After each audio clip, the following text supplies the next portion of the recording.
দেখুন, আবার বলা হচ্ছে মার্কেট কোথায় হবে তারা ঠিক করে দেবে। কি করে ঠিক করবে? ঠিক আছে, স্লটারের জন্য কি করে জানবে যদি কেউ দুধ দোয়াবে বলে গরু নিয়ে যায় কেনে?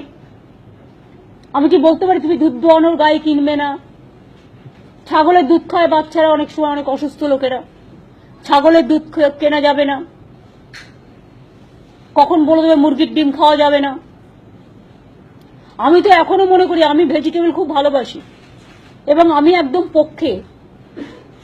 উদ্ভিদের প্রাণ আছে, আলু কেন কাটা হবে, পটল কেন কাটা হবে, পেঁয়াজ কেন কাটা হবে, লাউ কেন কাটা হবে? ধানেরও তো জীবন আছে, ধান তো তৈরি হয়, ধান গাছ থেকে ধানটা বড় হয়, তৈরি হয়, তারপরে আমরা চাল বানিয়ে খাই। সুতরাং কে কি খাবে, কে কি পড়বে, কে কি করবে, নর্থ ইস্টার্নের দিকে তাকিয়ে দেখুন, অনেক মানুষ এর উপর নির্ভরশীল। এক তো রমজান মাস চলছে, বেছে বেছে এই টাইমটাকেই বেছে নেওয়া হয়েছে, বেছে বেছে এই টাইমটাকেও বেছে নেওয়া হয়েছে। শুনুন, আমি এখনো বলি আমি পাঁঠার মাংস পর্যন্ত খাই না, কিন্তু এটা আমার নিজস্ব ব্যাপার।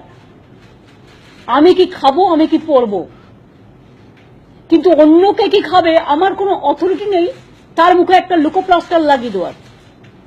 আমার তো মনে হয় ফার্স্ট লুকোপ্লাস্টার যারা আইনটা করেছে তাদের মুখে লাগিয়ে দেওয়া উচিত। তার কারণ হচ্ছে তারা কনস্টিটিউশনটা মেনে চলছেন না। কখনো বলে দিচ্ছে গরুর কানে আধার কার্ড, মানে গরু দুল পড়বে আধার কার্ডে।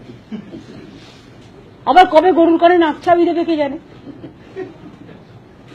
সাজাতে সাজাক না, কান ফুটো করলে বুঝি লাগে না? মেয়েদের কান ফুটো করলে লাগে না? তুমি তো আমাকে কষ্ট দিচ্ছ।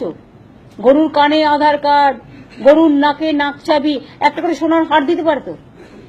গরু দেবতা গোমাতা আমরা সবাই পছন্দ করি, সবাই ভালোবাসি। গরু কি খায়? ঘাস খায়, খড় খায়, ভেজ খেয়ে বেঁচে থাকে। গরুর দুধ আমরা খাই। গরুর দুধ কেন খাবে? গরুর দুধ শুধু গরুর বাচ্চারা খাবে, ঠিক কি না? আমার যুক্তি দিয়ে তর্ক বলুন, গরুর দুধ শুধু গরুর বাচ্চারা খাবে, কেন অন্যরা খাবে কেন? তার মুখের আহার কেড়ে নিয়ে বেস্ট ফিডিংটাকে প্রমোট করা উচিত। সুতরাং বলতে গেলে অনেক কথা এসে যায়। I am sorry to say all this. আমি কাউকে অ্যাটাক না করেই বলছি, আশা করি লোকের সীমাবদ্ধতার মধ্যে সীমা লঙ্ঘন করবেন না।